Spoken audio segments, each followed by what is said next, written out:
Bismillahirrahmanirrahim. Alhamdulillahi rabbil alamin, wassalatu wassalamu ala rasuli rabbil alamin, nabiyyina wa habibina wa qudwatina Muhammad ibn Abdullah wa ala alihi wa sahbihi wa man sara ala nahjihi wa ihtada bihadihi wa istanna bisunnati ila yaumiddin. Amma ba'du. Alhamdulillah, kita berada pada pagi Jumaat yang mulia ini, iaitu 28 Rajab 1442 bersamaan dengan 12 hari bulan Mac 2021. Kita dapat teruskan pengajian kita dalam tafsir Suratul Isra, Surah Al-Isra, surah yang ke-17, juzuk yang ke-15. Sambungan ayat kita pada kali ini iaitulah ayat yang ke-56, 56, 57. Tapi memandangkan ayat 55 semalam belum habis dia punya perbincangan, maka kita undur satu ayat. Maknanya kita mula ayat 55. Bagi pemegang tafsir pimpinan Ar-Rahman Jawi, muka surat 562.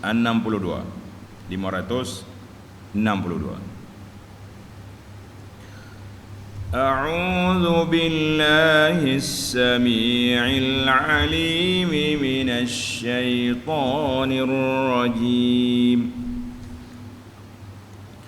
وَرَبُّكَ أَعْلَمُ بِمَنْ فِي السَّمَاوَاتِ وَالْأَرْضِ وَلَقَدْ فَضَّلْنَا بَعْضَ النَّبِيِّينَ عَلَى بَعْضٍ وَآتَيْنَا دَاوُودَ زَبُورًا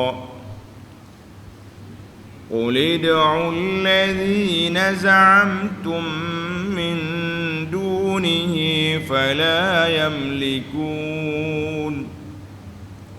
فلا يملكون كشف الضر عنكم ولا تحويلا أولئك الذين يدعون يبتغون إلى ربهم الوسيلة أيهم أقرب ويرجون رحمته ويخافون عذابه إن عذاب ربك كان محذورا.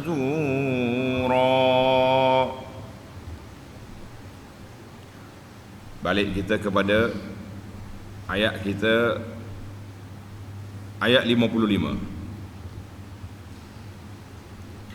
Wa rabbuka a'lamu biman fis samawati wal ard wa laqad faddalna ba'dhan nabiyyin 'ala ba'd wa atayna Dawuda zabura.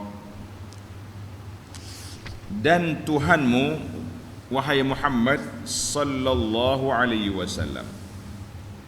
Para pelajar, kita kena ingat slogan kita, syiar kita, kempen kita, ingat Jumaat, ingat selawat. Jangan ingat selawat saja, kena berselawat lah, kan? Kena ingat je Jumaat, Allahumma salli ala Muhammad wa ala ali Muhammad. Sebab apa? Sebab Nabi SAW beritahu, fa'aksiru, perbanyakkan selawat ke atasku pada hari Jumaat, malam Jumaat. Biar kita boleh selawat 500 kali, 1000 kali, lagi banyak lagi baik, kan?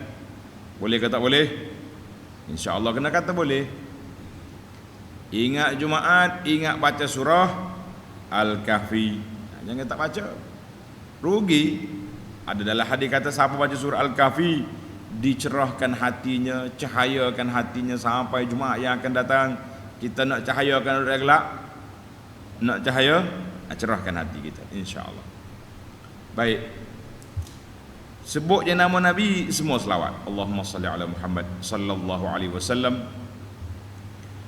Wahai dan Tuhanmu, wahai Muhammad sallallahu alaihi wasallam, lebih mengetahui akan sekalian makhluk yang berada di langit dan di bumi. Allah Ta'ala tahu semua makhluk yang ada di langit dan ada di bumi. Di bumi ni berapa jenis makhluk ada? Siapa dia berani buat senarai makhluk atas bumi? Ada berani? Ada orang nak buat. Oh, dia kata manusia. Baik, manusia ada berapa ratus jenis manusia. Ada Afrika, ada Jepun, ada Cina, ada Tibet, ada macam-macam pula dah. Kalau bab hayawan, kita kena senarai mengikut spesies. Apa dia spesies? Serangga, semut, apa lagi macam. Kemudian burung. Ui, panjanglah. Berjilid-jilid kita senarai tak habis. Kita kata Allah a'lamu, mengetahui semua benda. Itu dia panggil pengetahuan Allah Azza wa Jalla. Dia tahu semua yang ada atas dunia, atas bumi, wal fis samawat, di langit dan juga di bumi. Allah tahu semua. Wa laqad faddalna ba'dhan nabiyina 'ala ba'd. Dan sesungguhnya kami telah melebihkan setengah nabi-nabi atas sebahagian yang lain. Para jemaah sekalian, nabi semuanya lebih, mempunyai kelebihan. Rasul lagi tinggi darjat. Tetapi di antara mereka ada perbezaan lagi dari sudut darjat, dari sudut mukjizat dan juga dari sudut kekuatan perjuangan di antara mereka. Untuk maklumat para pelajar, tanda sini. Bilangan Nabi berapa semua? Berapa bilangan Nabi? Yang tersebut dalam riwayat yang ada 124,000 orang. Tanda berapa Nabi? 124,000. Rasul berapa orang Rasul? 313. Ada setengah riwayat 315, dia ada beza sikit. Yang tersebut dalam Quran berapa? 25. Hak kita dah hafal di pasti itulah. Adam, Idris. Sambung. Nak balik pasti mula ni tak ingat ni. Nak balik pasti mula. Kau nak terus ngaji sini. Adam, Idris, buat lagu lah sikit. Kan? Kita duk berlagu je. Suruh tanya pula tak ingat dah lah. Kemudian daripada 5 itu dia panggil ulul azmi. Apa nama? Ulul azmi minar rusul. Mana rasul-rasul yang mempunyai kekuatan perjuangan dia, penentangan dia. Siapa dia? Nabi Nuh lagi, Ibrahim, Musa, Isa, Nabi kita Muhammad sallallahu alaihi wasallam. Daripada ulul azmi, rais sayyidul anbiya wal mursalin, man? Muhammad bin Abdullah bin Abdul Muttalib sallallahu alaihi wa ala alihi wa sahbihi wasallam. Kena ingat ini susul. Artinya setiap nabi itu Allah SWT bezakan kedudukan mereka seperti tanda katafdilihim bil ilmi. Allah Ta'ala lebihkan dia dengan ilmu. Ilmu dia pelbagai, bermacam-macam. Wal kutub, lebih dia dengan kitab. Ada nabi, rasul tak sebut nama kitab. Yang kita belajar kelas pada doa yang disebut nama kitab berapa ya? Taurat untuk siapa? Taurat Musa, Injil Isa, Zabur Daud, Furqan Quran Muhammad sallallahu alaihi wasallam. Kemudian suhuf Ibrahim wa Musa. Nabi lain ada nama kitab dia. tidak disebut. Ada dia terima wahyu, tapi secara spesifik nama tidak disebut. Apa lagi kelebihan? Tanda pelajar. Wasyara'i, berbezanya syariat perundangan berbeza. Wal mu'jizat, mukjizat juga berbeza-beza. Ada nabi mukjizat dia satu, contohnya Nabi Soleh, mukjizat dia apa? Unta. Musa tongkat dengan tangan dia. Isa, ada nabi yang tak disebut apa mukjizat dia, wallahu alam. Kalau nak cari juga boleh pergi cari riwayat Israiliyat, kita akan jumpa mukjizat. Wal khasais, anda belajar. Khasais maknanya ciri-ciri keistimewaan, ciri-ciri keistimewaan. Itu dia panggil setiap nabi itu ada kelebihannya yang tersendiri yang Allah Subhanahu wa taala anugerahkan pada mereka. Macam dalam surah Al-Baqarah ayat 253, tilkar rusulu faddalna ba'dahum 'ala ba'd minhum man kallama Allah wa rafa'a ba'dahum darajat. Itu nabi lain. Dalam ayat ini Allah Taala sebut nabi lain pula. Kita tengok. Baik. Wa atayna Daud zabura. Dan kami telah memberikan kitab Zabur kepada Nabi Daud alaihi wa ala nabiyyina salatu wassalam. Para pelajar sekalian, tengok nota di bawah. Nota 647. Yakni Allah Ta'ala lebih mengetahui akan keadaan sekalian makhluknya, dan Allah memilih di antara mereka yang layak menjadi rasulnya. Peringkat pertama pilihan Nabi, peringkat yang kedua Rasul, ulul azmi sayyidul anbiya. Ini ialah sebagai menolak fahaman kaum kafir yang merasakan wahyu, yakni Al-Quran, yang merasa hairan bagaimana Nabi Muhammad sallallahu alaihi wasallam terpilih menjadi nabi dan mendapat wahyu Al-Quran. Dia rasa pelik, apalah Muhammad ni. Ibnu Abi Kabsyah, pernah nabi kita ni kan duduk di rumah, apa dia ni, mak angkat dia tu malah kambing, macam ni kan nak jadi nabi, tak ada orang lain kau, patut ambil lah anak Abu Lahab kau, anak pokok Abu pembesar Mekah tu baru nampak standard sikit kan. Ni ambil budak itu kepala otak dia. Padahal kalau dia tengok susu galuh Nabi, orang mulia Abdul Muttalib, tok dia penguasa Mekah, bukannya ketua cawangan, ketua apa ni Mekah. Kemudian diterangkan bahawa sebahagian dari nabi-nabi itu dilebihkan darjatnya atas setengah yang lain disebabkan beberapa keistimewaan yang dikurniakan kepada mereka. Misalnya Nabi Daud alaihissalam, keistimewaannya bukanlah disebabkan kekuasaan mengendalikan kerajaan sahaja, tetapi juga kerana kitab Zabur yang diturunkan kepadanya. Tengok nota kita ni ada sambungan di belakang. Tengok sambungan dia tu. Sambungan di muka surat 563. Itu kita tertinggal malam. Demikian pula kelebihan Nabi Muhammad sallallahu alaihi wasallam. Macam senyap je ni. Demikian pula kelebihan Nabi Muhammad sallallahu alaihi wasallam yang menjadi semulia-mulia nabi ialah dengan kitab suci Al-Quran yang diturunkan kepadanya.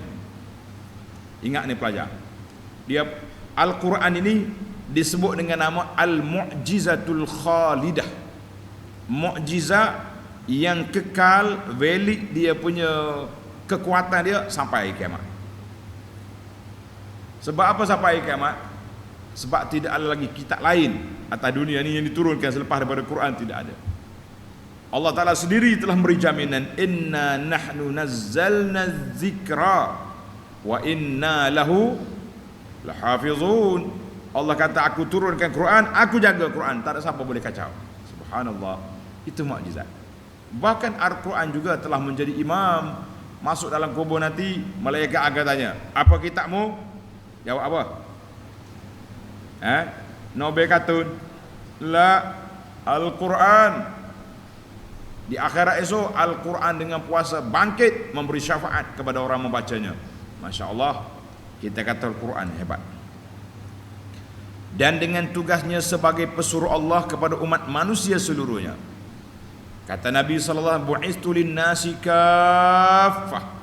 Aku dibangkit pada manusia seluruhnya. Nabi-nabi lain bersifat lokal tempatan. Bani dia, bani ni. Nabi lah tak ada bani atas dunia ni. Asalkan dia manusia dengan jin, semuanya kena ikut Nabi sallallahu alaihi wasallam. Serta dengan sifatnya sebagai nabi Allah yang terakhir sekali. Umatnya pula dengan baik. Kita ni umatnya pula menjadi sebaik-baik umat yang telah terbentuk di muka bumi. Sebagaimana yang tersebut dalam Al-Quran, ialah kerana mereka menyuruh dengan perkara-perkara yang baik. Khairu ummatin, umat Muhammad sallallahu alaihi wasallam menjadi khairu ummatin, sebaik-baik umat. Kenapa? Kenapa? Kerana mereka menjalankan tugas al-amru bil ma'ruf wan nahyi 'anil munkar. Tapi kalau kita lembek, suruh orang buat baik pun tidak, larang munkar pun tidak, duduk main lagu ni lah kita ni, maka ketika itu umat ini akan lemah, kita akan dihina oleh Allah Azza wa Jalla. Hina kita, nyamai dia orang. Hari ni sibuk sehari dua ni, mahkamah benar pula orang kafir guna kalimah Allah dalam kitab mereka. Dia kata apa? Tapi pendakwah kata tak apalah, takdir Allah Ta'ala telah berlaku, cuma kita naknya biar dia sebut banyak Allah. Setiap kali dia sebut Allah, dia tak sebut God, dia sebut Allah, mudah-mudahannya masuk dalam kepala dia, cari Allah sungguh.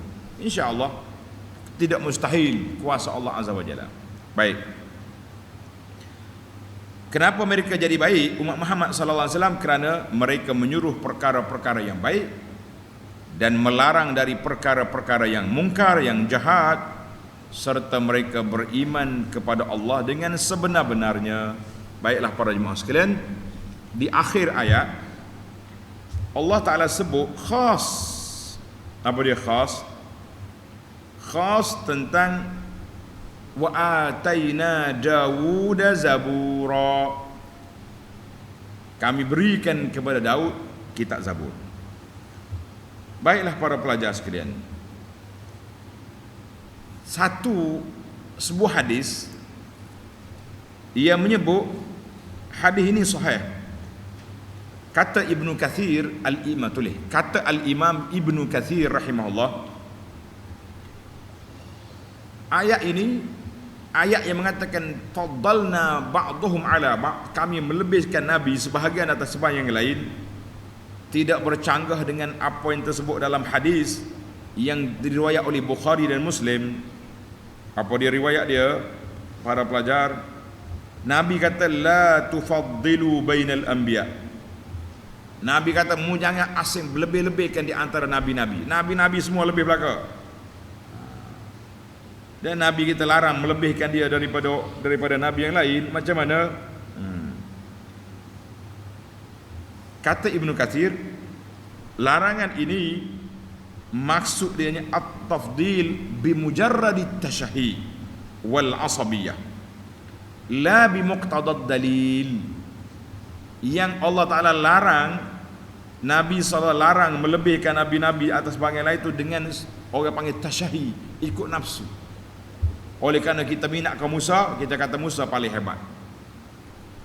Saya minat ke Sulaiman, sebab Sulaiman ni banyak benda magic. Dah, dia nak pergi mana, duduk atas kerusi, angin hantar aku sana. Angin akak kali dengan meja-meja, zam, terbagi. Nak kata apa? Jin, habis Sulaiman yang paling hebat. Itu dipanggil mujarrad at-tashahi.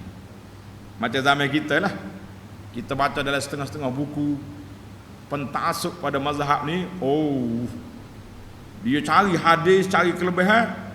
Pengikut Abu Hanifah, dia kata mazhab Hanafi, dia kata Imam Abu Hanifah paling hebat sebab bawa hadis lah macam-macam, dia bawa cerita.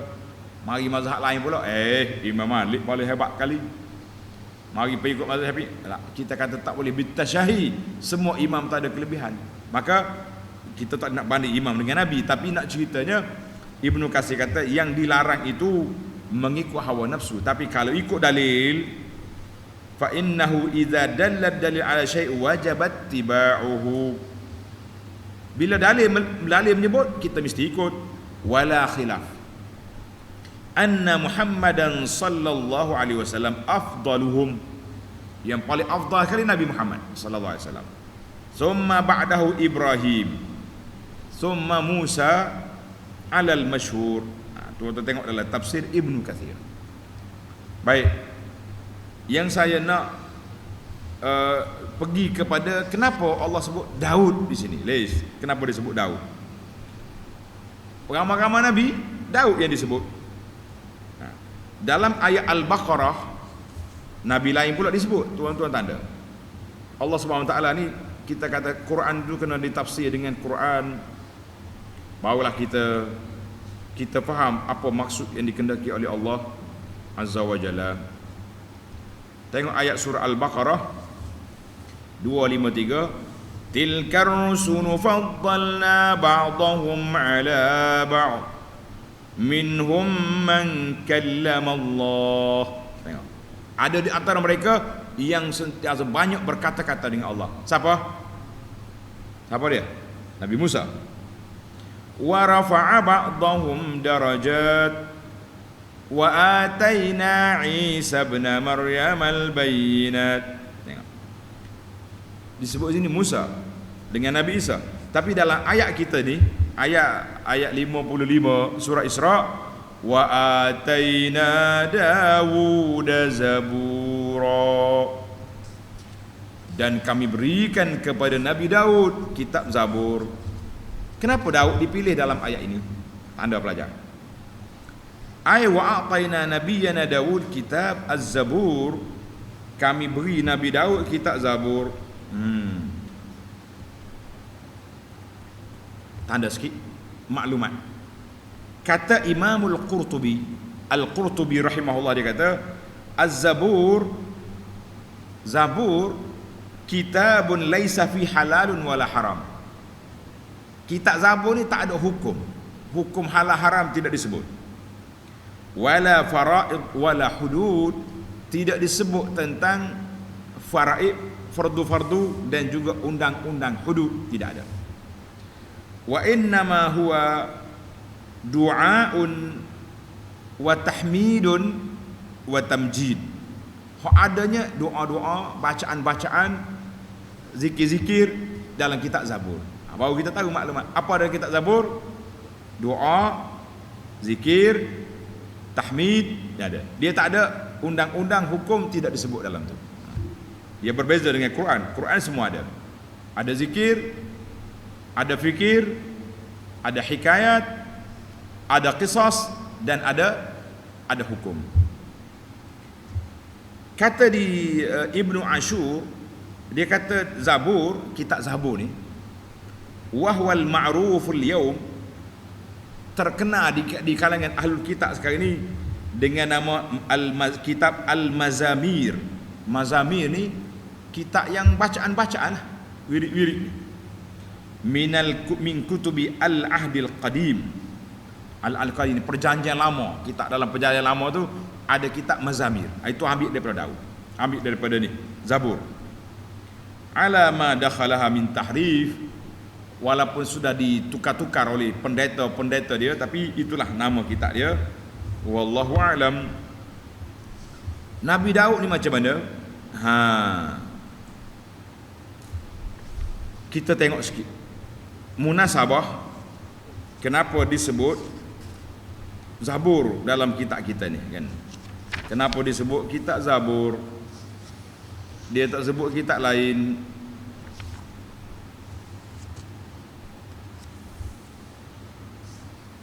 Wa atayna Dawud zabura. Soalan, mas sababu fi takhsisi Daud alaihi salam fi hadzal maqam?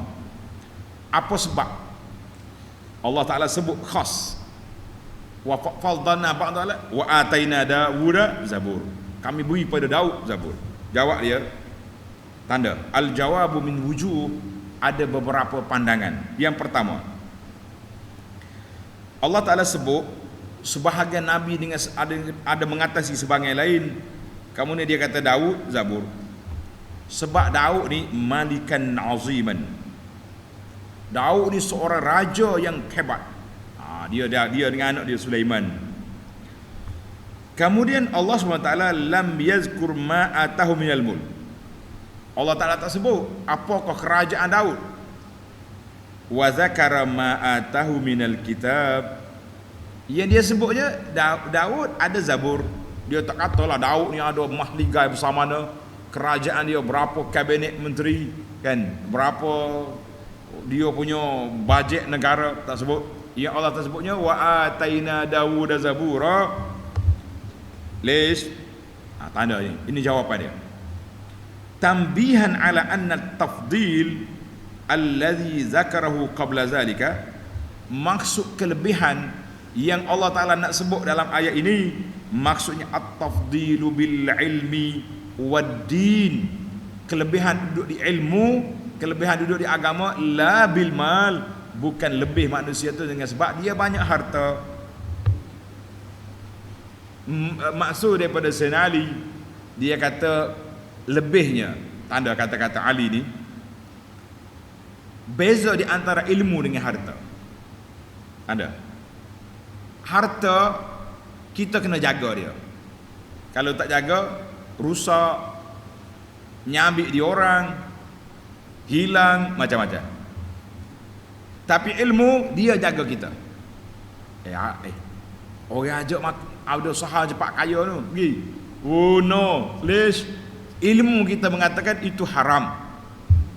Kenapa awak kuat zikir? Ilmu jaga kita. Dia kata mu jangan lara hidup ni, tak lama atas dunia. Kalau tak zikir sekarang, kita tak zikir dalam kubur. Ini ilmu. Jadi Allah Ta'ala beri kelebihan Daud dengan sebab apa? Bil ilmi la bil mal, bukan dengan harta. Masya Allah. Jawapan yang kedua, sebab yang kedua, sebab Allah Ta'ala sebut dengan kitab Zabur di sini kerana Nabi kita Muhammad sallallahu alaihi wasallam khatamun nabiyyin, penamat segala nabi-nabi, dan umat dia sebaik-baik umat. Maka Tuhan kata apa? Wa laqad katabna fiz zaburi min ba'diz zikr.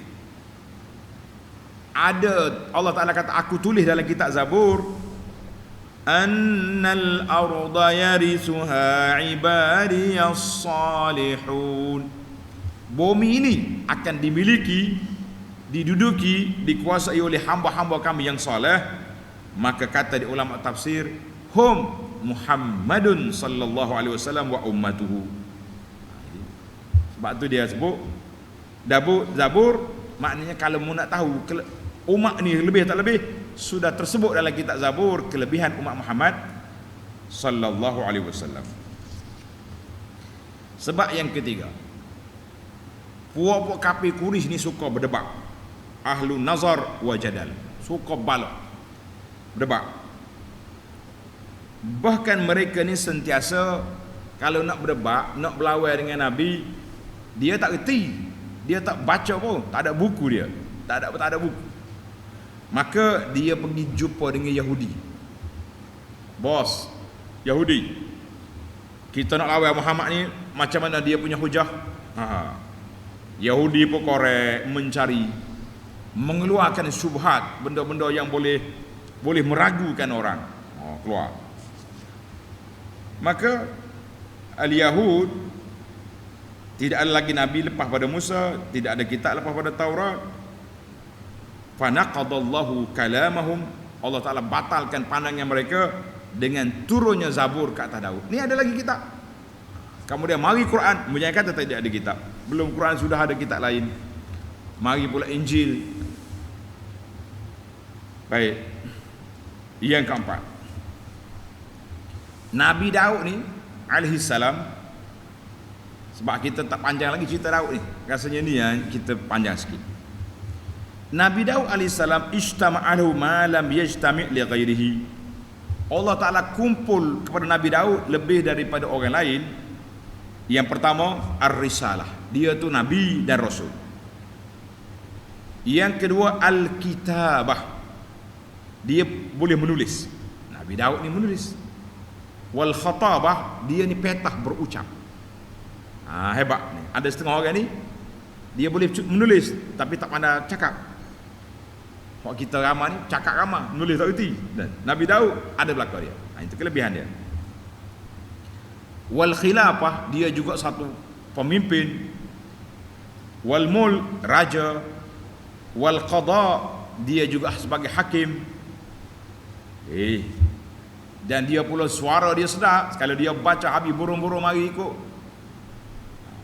Dia punya kilang dia baju besi. Alanna lahul hadid. Maka kata di para ulama, Nabi Daud ni terkumpul banyak benda di dekat dia. Dekat Nabi Daud berapa kumpul ada? Berapa kumpul? Sudah banyak terkumpul. Kita kata Masya Allah. Itulah yang dikatakan wa ataina Dawuda zabura. Baiklah, kita tak boleh panjang di sini. Kita pergi kepada ayat kita, ayat 56. Qul id'u alladhina za'amtum min dunihi fala yamlikuna kashfad-durri kashfad-durri 'ankum wala tahwila. Katakanlah wahai Muhammad sallallahu alaihi wasallam, Allah suruh kita kata apa? Allah suruh Nabi kata apa kepada kaum musyrikin? Serukanlah orang-orang yang kamu dakwa boleh memberi pertolongan. Siapa dia saja yang kamu rasa boleh bantu kamu, buat mari sini. Sama ada Tuhan-Tuhan dia, berhala-berhala dia, ataupun tunggu-tunggu kayu yang dia kata hebat tu, ataupun apa saja, buat mari sini. Yang boleh memberi pertolongan lain daripada Allah Azza wa Jalla, maka sudah tentu mereka tidak berkuasa menghapuskan bahaya daripada kamu dan tidak dapat memindahkannya. Tak siapa dia boleh. Kan, tengok dalam ayat ni kata, kalau orang tu sakit contohnya, siapa dia boleh tahwil, nak ubah keadaan? Ada orang boleh ubah keadaan daripada, contohnya orang ni sakit, dia pergi dekat berhala dia, Tok Ayah, Tok Kong, gua banyak sakit lah, ada ubat? Tok Kong pun klik mata dia lah. Klik ke mata dia, tak bergerak pun. Macam mana kita kata kuat? Pergi dekat tunggu kayu pula. Tunggul, saya banyak susah. Tunggu pun tak bergerak. Pergi kat kubur, tok ni, semua tak jadilah. Jangan. Maka Allah SWT suruh Nabi kita sallallahu alaihi wasallam bagi tahu kepada golongan yang menyangka bahawa tok dia tu, tok kong dia, tok apa benda tu boleh menyelamatkan dia. Cuba panggil lagi, tak tahu. Sudah tentu mereka tidak berkuasa. Tidak ada kuasa yang nak dipanggil. Bila tak ada kuasa, memarilah beriman kepada Allah yang maha berkuasa. Itu dia kata wala tahwil, tidak boleh melepaskan kesalahan. Wala tahwila, tak boleh nak transfer, nak ubah keadaan. Daripada kamu susah jadi senang, kena bala jadi lepas bala. Berapa lagi tadi? Lapar jadi kenyang, sakit jadi sihat. Tak ada siapa boleh buat. Semuanya duduk di bawah kuasa Allah Azza wa Jalla. Daripada manusia jadi hayawan, tak boleh. Puas dah aku duduk gini, nak jadi jin pula. Jin ni sedar, dia jalan atau pindah naik tu kelas. Tak payah beli kapal tu, bayar buat jin. Tak boleh tukar. Baiklah, kita pergi pada ayat terakhir ayat kita ini. أولئك الذين يدعون يبتغون إلى ربهم الوسيلة أيهم أقرب ويرجون رحمته ويخافون عذابه إن عذاب ربك كان محذورا. Dan orang-orang yang mereka seru itu, makhluk yang kamu panggil itu, kamu kata dia Tuhan, dia power tu, masing-masing mencari jalan mendampingkan diri kepada Tuhannya dengan berbuat ibadat. Kadang-kadang hak dia sembah tu orang baik-baik, Masya Allah, tabarakallah. Ini sahabat kita ni pengkaji. Dia pergi cari Datuk Kong yang dianggap sebagai penguasa-penguasa yang dia puja tu, orang-orang yang baik-baik, Tok Imam, Tok Soleh. Ni ada setengah gambar tunjuk Allahyarham Tok Guni Aziz. Ada patung dia duduk dalam rumah api tu, rumah sembah, rumah merah tu. Ada. Kita kata apa benda pok ni? Dia cari orang pelik-pelik. Ada. Maka makhluk-makhluk yang mereka anggap pendamping, yang dia anggap apa ni? Dianggap sebagai wasilah kepada Allah Ta'ala itu sendiri, mencari jalan untuk mendampingkan diri kepada Tuhannya dengan berbuat ibadat, sekalipun orang yang lebih dekat kepada Tuhannya, serta mereka pula mengharapkan rahmatnya. Tengok tanda. Yang pertama wasilah, tanda ni pelajar. Yang kedua akrab, wa yarjuna rahmatahu, dan mereka pula mengharapkan rahmat Allah. Wa yakhafuna azabahu, dan gerun takut akan azabnya. Ini dia panggil 3 sifat yang kena ada pada seorang hamba Allah Ta'ala. Dia panggil sifatul hub, al-mahabbah, sifat ar-raja, dan sifat al-khawf. Barulah lengkap sebagai seorang manusia duduk di mana menjadi mengabdikan diri kepada Allah Azza wa Jalla. Tengok dalam ayat ni, inna azab rabbika kana mahzura. Sesungguhnya azab Tuhanmu itu adalah perkara yang semestinya ditakuti. Jangan berani-berani kita. Tengok nota di bawah 648. Allah jualah yang berhak disembah, dan dialah yang berkuasa mendatangkan kebaikan dan menghapuskan sebarang bahaya. Orang-orang yang dipuja oleh kaum musyrik dan dia diminta pertolongannya tidak berkuasa dan tidak dapat sama sekali mendatangkan sesuatu yang baik atau yang buruk. Bahkan mereka sendiri berusaha mendampingkan diri kepada Allah yang menguasai mereka dengan berlaku taat kepadanya, serta mengharapkan rahmatnya dan takut kepada azabnya, sekalipun mereka orang yang lebih dekat kepada Tuhannya. Baik para pelajar sekalian, ada satu kisah. Cerita ini menarik. Tanda kisah ini daripada Abdullah bin Mas'ud. Abdullah bin Mas'ud ini seorang sahabat yang mahir dalam bidang Al-Quran. Ketika dia tafsir pada ayat ini, dia kata apa? Kana nafarun minal jin, beberapa ekor jin. Jin ekor ke orang? Orang ni kita. Beberapa ekor jin. Wa kanu yu'badun. Jin ni telah masuk Islam. Dia pergi dengan Nabi kuliah, dia masuk Islam. Tapi jin ni waktu dia jahiliyah dulu, dia telah disembah oleh puak-puak kafir. Puak kafir ni puja dia. Jinnya masuk Islam. Ini pelik. Kanu ya'buduna ala ibadatihim.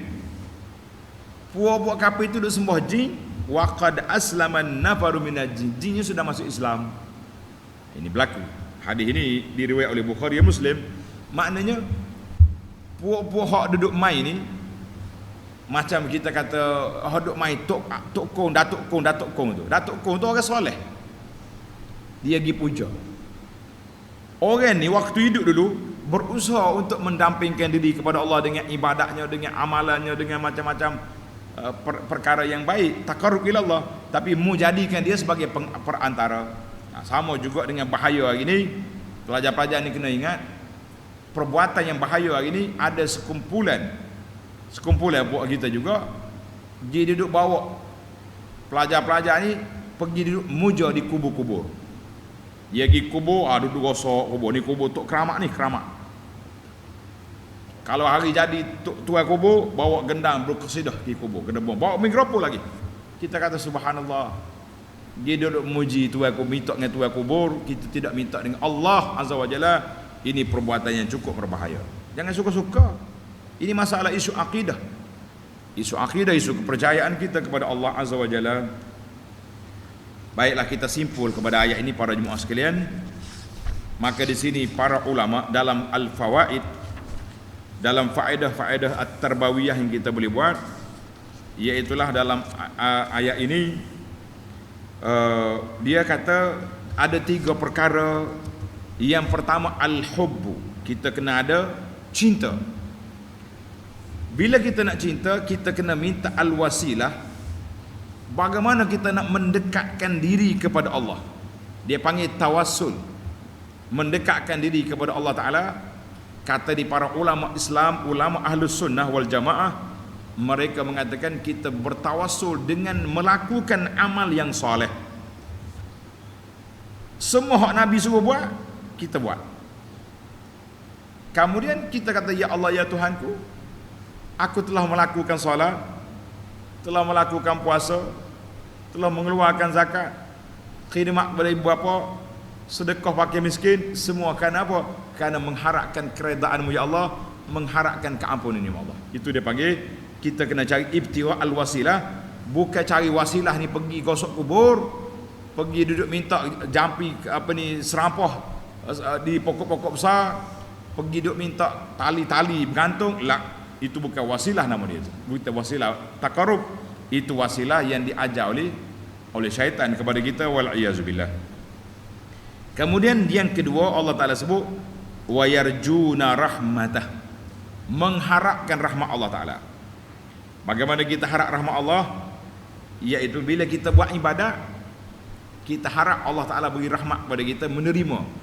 Terima apa dia? Terima, kabulkan ibadat. Kemudian yang ketiga wa yakhafuna azabah, takut kepada siksaan Allah Azza wa Jalla. Maka itu baru dia jadi molek. Apa dia jadi molek? Kita jadi manusia yang baik dengan sebab apa? Dengan sebab perkara yang tersebut. Kalau tidak, masalah kita ni. Baiklah para jemaah sekalian, artinya dia panggil qutbur riha. Qutbu ar-riha al-ubudiyah, paksi kepada, sempat kau tulis qutbur riha al-ubudiyah, maksudnya paksi seorang itu mengabdikan diri kepada Allah Azza wa Jalla, mesti berlaku kepada dia 3 perkara. Ada hub, cinta kepada Allah. Semua yang kita buat ni sebab kita cinta kepada Allah. Kenapa solat? Sayang Allah. Kenapa solat? Mengharapkan rahmat Allah Ta'ala. Kenapa solat? Takut pada azab. Gabung 3, maka baru dia jadi. Kata di ba'dus salaf, sebahagian ulama salaf, dia kata apa? Man abadallaha ta'ala bil hubbi wahdahu fahuwa zindiq. Siapa dia beribadat dengan semata-mata cinta kepada Allah Ta'ala. Kenapa buat ni? Cinta kepada Allah, maka orang ni jadi zindiq. Wa man abadahu bil khauf. Siapa dia beribadat semata-mata takut ke Tuhan saja, maka dia haruri, dia jadi khawarij. Dia ambil hadis-hadis tentang azab, dia pergi pasang atas orang Islam, habisnya balah orang. Wa man abadahu bir raja. Siapa dia beribadat dengan hadis-hadis, ayat-ayat yang mengharapkan rahmat Allah Ta'ala, keampunan Allah, fahuwa murji', dia akan jadi murji'ah. Yang naknya wa man abadahu bil hubbi wal khaufi wal raja' fahuwa mu'min. Jadi dalam hati kita ni kena ada 3: cinta, takut dan mengharapkan. Barulah dia jadi lengkap sebagai seorang mukmin yang mengabdikan diri kepada Allah. Baik. Lagi kata-kata lagi, kata di para ulama tafsir, wa yarjuna rahmatahu wa yakhafuna azabah, tidak sempurna ibadat itu kecuali ada khauf dan raja. Ada dua-dua. Dengan kita rasa takut, ayat-ayat menakutkan, menahan manusia daripada buat maksiat, dengan mengharapkan pahala, membangkitkan semangat kita untuk beribadat. Tapi ibadat yang jelas. Jangan ibadat rekaan. Ni orang sibuk-sibuk ni. Bila mari di akhir bulan Rajab ni, macam-macam kelebihan dia suruh buat. Nah, siapa dia buat macam ni, pahala dia sampai 1000 tahun. Kita kata jangan duduk kelentong orang dengan hadis-hadis palsu. Kita sudah ada hadis yang jelas yang Nabi kita ajar sallallahu alaihi wasallam. Baik, kita tutup dengan kata-kata seorang ulama salaf, nama dia Sahal bin Abdullah At-Tustari. Tulis nama ni. Sahal bin Abdullah At-Tustari, dia kata apa? Ar-raja' wal khauf mizanani 'alal insan. Harap rahmat Allah Taala, takut kepada siksa Allah Taala adalah merupakan dua neraca timbangan seorang manusia. Fa iza stawaya, bila seimbang, raja khauf, al khauf wa raja seimbang, istaqamat ahwaluhu, mereka akan stabil, tenang. Wa in raja'a ahaduhuma batala al akhar. Kalau berat khauf saja, ringan dia punya raja, dia akan jadi khawarij. Oi, tinggi raja, kita mengharapkan Allah Ta'ala bagi rahmat, maya dak. Kenapa tak tutup aurat? Allah Ta'ala maha rahmat, maha pengampun. Ini dia panggil kumpulan murjiah yang memisahkan antara iman dengan amal. Apa dia murjiah zaman kita ni? Puak-puak liberal orang panggil, sekular. Itu ada semi murjiah. Tapi yang betul ahlus sunnah, kita mesti ada hub, khauf, raja. Alhamdulillah, tamatlah perbincangan kita yang sangat sedikit tentang a'malul qulub, amal hati. InsyaAllah kita akan masuk lagi dalam perbincangan kita dalam ayat 58 pada dalam siri yang akan datang, InsyaAllah. Baik, ada lagi sikit, maaf. Tengok ayat ni, ayat 57 ni. Inna azab rabbika kana mahzura. Kan? Kita dah baca ke nota kaki tadi?